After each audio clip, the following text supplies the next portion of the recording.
Tinututukan ng National Electrification Administration o NEA ang pagbibigay ng kuryente sa mga liblib at malalayong lugar sa bansa.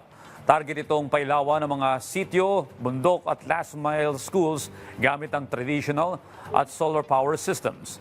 Ayon kay DBM Secretary Amenah Pangandaman, malaking tulong ito para may sakatuparan ng layunin ng Pangulong Marcos Jr. na maabot ang total electrification sa buong bansa pagsapit ng 2028.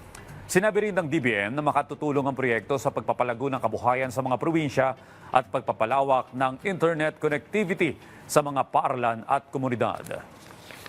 Meron tayong mga solar home system na talagang ilalagay natin doon sa mga bahay na napakalayo na hindi talaga maaabot ng kuryente muna.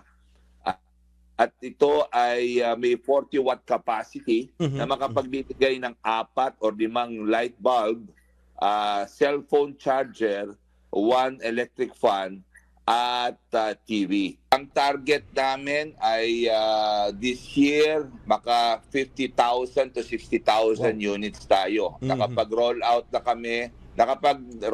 kami ng mga, I think, nasa almost 20,000.